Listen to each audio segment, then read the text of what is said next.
how to capture meteor showers like a pro. Orionids to Geminids.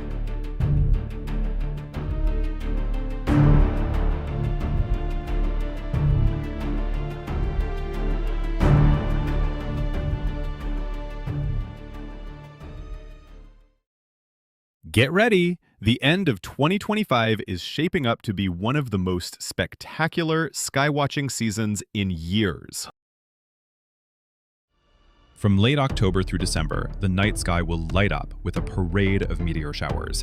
The Orionids, Leonids, Taurids, and of course, the Geminids, the brightest of them all. But here's what makes this meteor season truly special.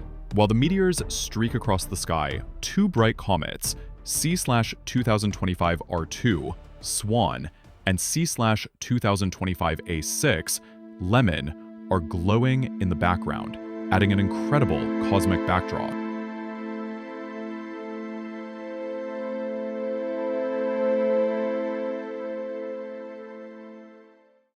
I've already covered both comets in detail and shared a full guide on how to photograph them, and in this video, we're combining it all. You'll see what meteor showers are coming, when to watch, and how to photograph these shooting stars like a pro. So grab your camera, bundle up, and let's plan your next night under the stars, because the sky is about to put on a show.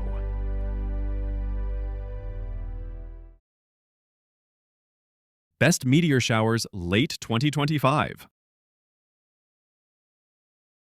Now that we've talked about the comets brightening our skies, it's time to look at what else the universe has lined up. From late October through the end of December, the night sky turns into a meteor watcher's paradise. 5 major meteor showers overlap this season, each with its own timing, character, and beauty. And with 2 bright comets glowing in the same skies, this meteor season will be one for the books. Let's walk through the best showers to watch, starting with the first of the lineup. The Orionid meteor shower kicks off our season, peaking around midnight UTC on October 21st, 2025. The best time to watch? After midnight until dawn on the morning of October 21st. This year's timing is perfect. The new moon falls on the same day, October 21st, meaning dark skies and excellent visibility. The radiant, near the constellation Orion, rises before midnight and climbs highest around 2 a.m. So, grab a blanket, face east, and enjoy the show.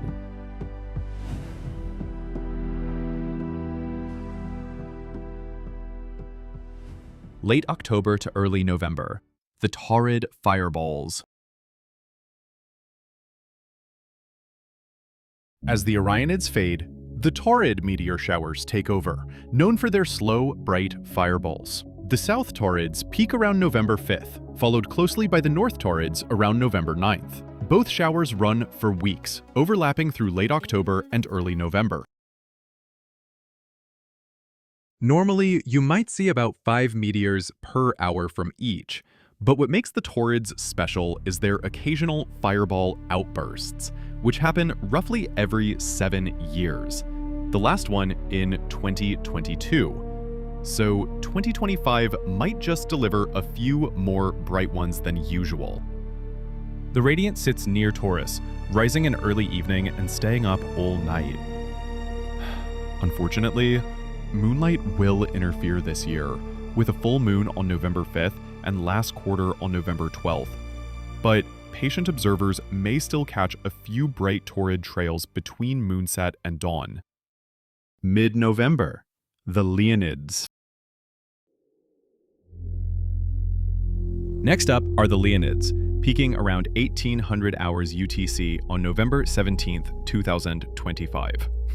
You'll want to watch from late night on November 16th through early dawn on November 17th, with the morning of the 18th possibly offering a second wave.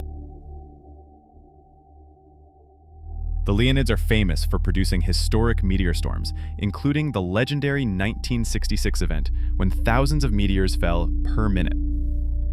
While we don't expect a storm this year, conditions are excellent. A waning crescent moon means dark skies, and under ideal conditions, you can see 10 to 15 meteors per hour.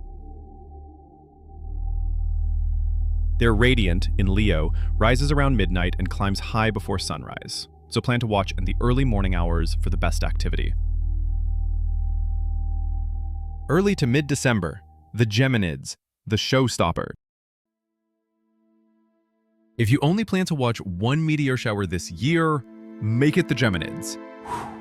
They peak around 3 a.m. UTC on December 14th, 2025. But you can watch all night from December 13th into the 14th, and even the nights before and after. With no major moon interference, only a faint, waning crescent rising after midnight, the sky will be dark enough to catch the Geminids at full strength. Under perfect conditions, they can produce up to 120 meteors per hour, many of them bold, bright, and white. The radiant, in Gemini, rises in mid-evening and climbs high by 2 a.m. Add Jupiter glowing nearby, and you've got one of the most photogenic sky events of the year.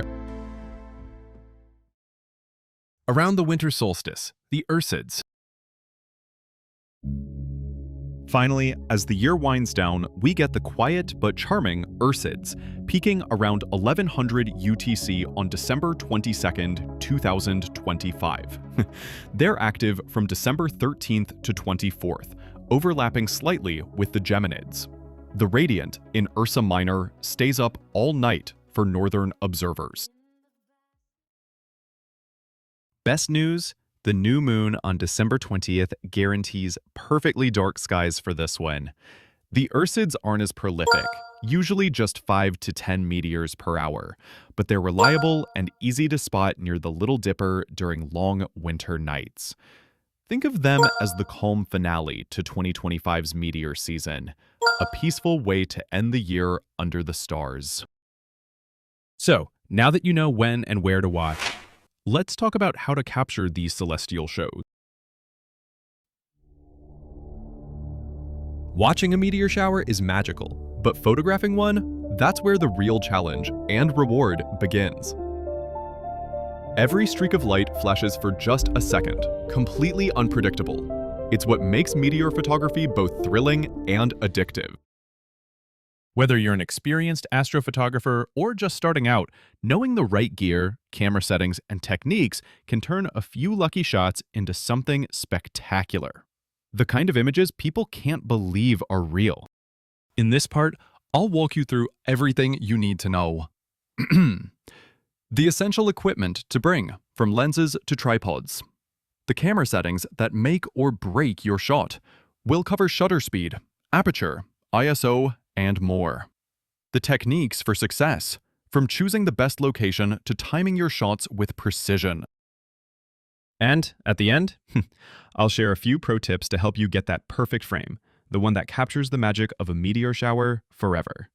So, grab your camera and let's set you up for the shot of a lifetime. Choosing the right equipment for meteor shower photography. Before you rush out under the stars, let's make sure your gear is ready. Capturing a meteor shower isn't just about luck, it's about preparation. The right equipment can mean the difference between a faint streak and a jaw-dropping meteor trail cutting through a sea of stars. Let's break down what you'll need, piece by piece. The camera. Total manual control is a must.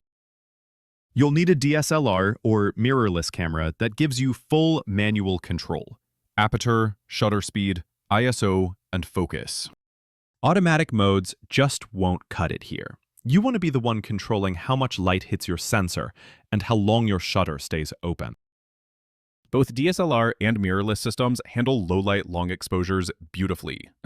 That's key when your subject flashes for just a fraction of a second. The lens.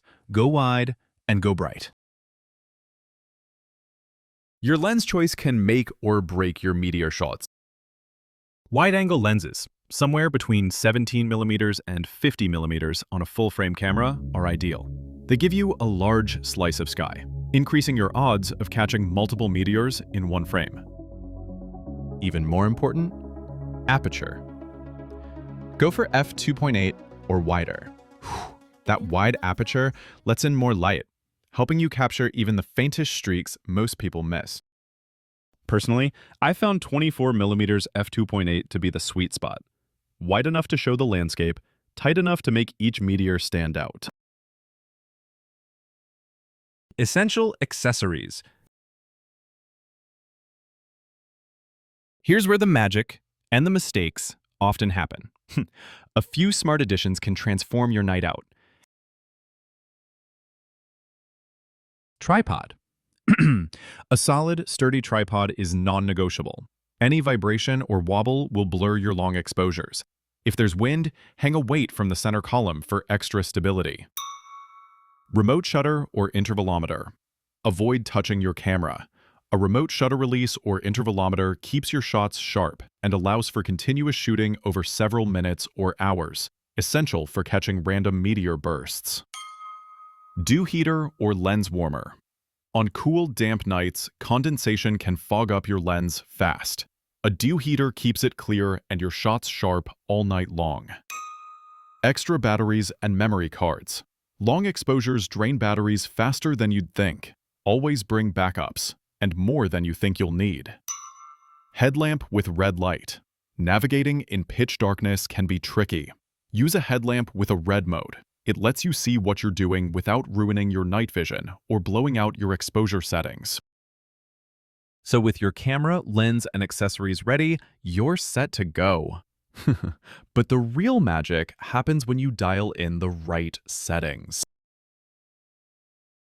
In the next chapter, we'll walk through the ideal camera settings: shutter speed, ISO, aperture, and focus that can turn the night sky into your personal light show, all while the camera rests against a backdrop of Jurassic reptile footprints from 200 million years ago. A timeless reminder that Earth has watched countless skies before ours. Camera settings for meteor showers. All right, your gear's ready, the tripod's locked in, and the sky is clear. Now comes the most important part: dialing in your camera settings. Even the best equipment won't save you if your settings are off. But with the right setup, you can turn a single flash of light into a masterpiece. First things first, location. You need dark skies. Get as far away from city lights and light pollution as possible. Think national parks, remote countryside, or high elevations.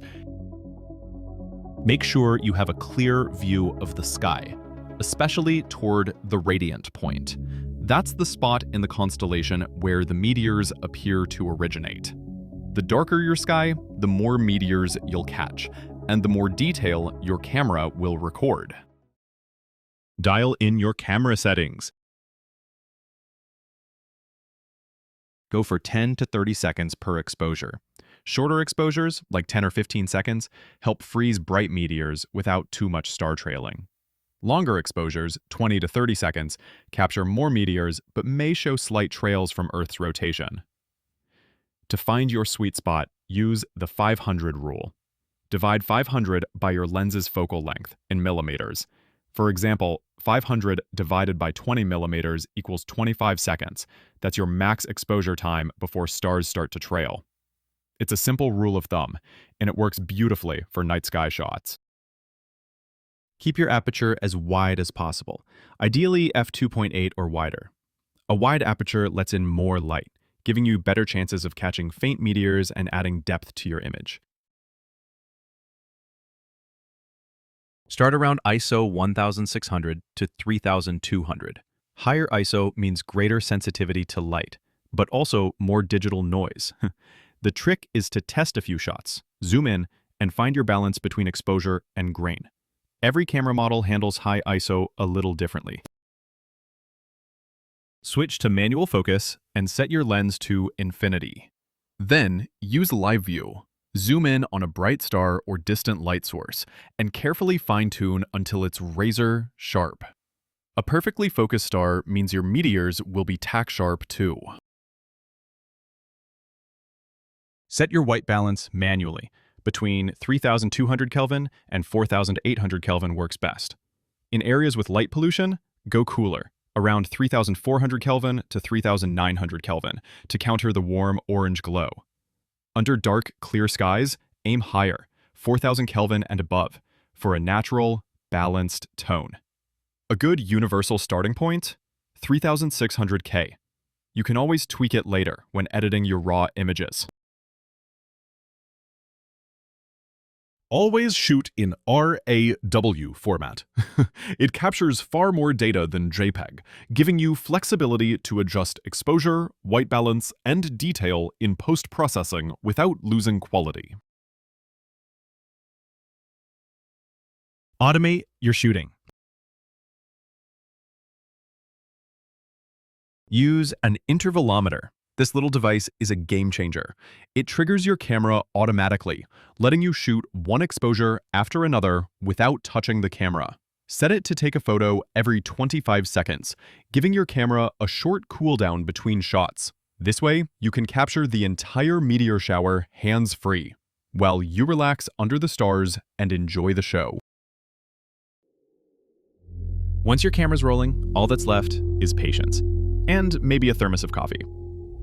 In the next chapter, I'll share pro techniques to help you compose your shots, frame the radiant, and use foregrounds to turn your meteor photos into works of art. Techniques for capturing stunning meteor shots. All right, your settings are locked in, your camera's rolling. Now, let's talk about how to make your photos stand out. Shooting a meteor shower isn't just about luck. It's about technique. With the right framing, timing, and post-work, you can turn a handful of meteor streaks into breathtaking images that look straight out of a planetarium. Composition and framing. Great meteor photos start long before the shutter clicks. Scout your location in advance, somewhere dark, open, and free from light pollution. National parks, mountain lookouts, or wide desert plains are perfect. But don't just shoot the sky. Give your image context. Add an interesting foreground, maybe a lone tree, rock formation, tent, or silhouette of a mountain range. It anchors your shot and makes the meteors feel larger than life. Use your wide-angle lens to capture as much of the sky as possible. The more sky, the more meteors you'll catch. Tilt your camera about 60 degrees above the horizon, angled toward the radiant point of the meteor shower. That's where the trails will appear to fan out across the sky. Perfect for dynamic, sweeping compositions. Continuous shooting. Capture every streak. Meteor showers are unpredictable. You might wait 10 minutes for one burst or get 5 in a row. That's why continuous shooting is your best friend. Set your camera to manual mode and use a lockable remote shutter release or intervalometer. Program it for back-to-back 30-second exposures. That way, your camera keeps shooting non-stop, automatically capturing every meteor that flashes across the frame, without you touching a thing. This technique not only boosts your chances of catching multiple meteors, but also keeps your images consistent and sharp.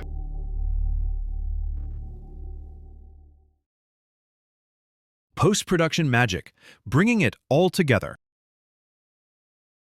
Once the night's over, the real creative process begins. Load your photos into your editing software, Adobe Photoshop, or any program that supports layers and blending.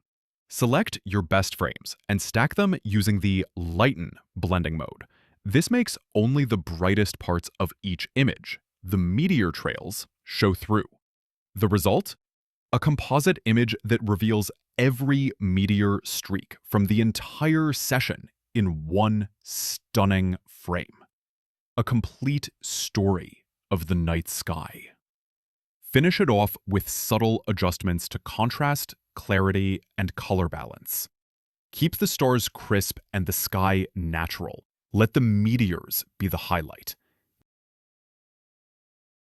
And that's it. With these 3 core techniques, you'll go from hoping for a lucky shot to consistently producing jaw-dropping meteor photography. In the next and final chapter, I'll wrap things up with pro tips for success, how to plan your night, deal with weather, and make sure you're ready when the sky puts on its show. Pro tips for a successful meteor shower shoot. You've got your gear ready, your camera settings dialed in, and your location picked out. But before you head into the night, let's talk about the real-world details that separate a good shoot from a great one. Power and storage management.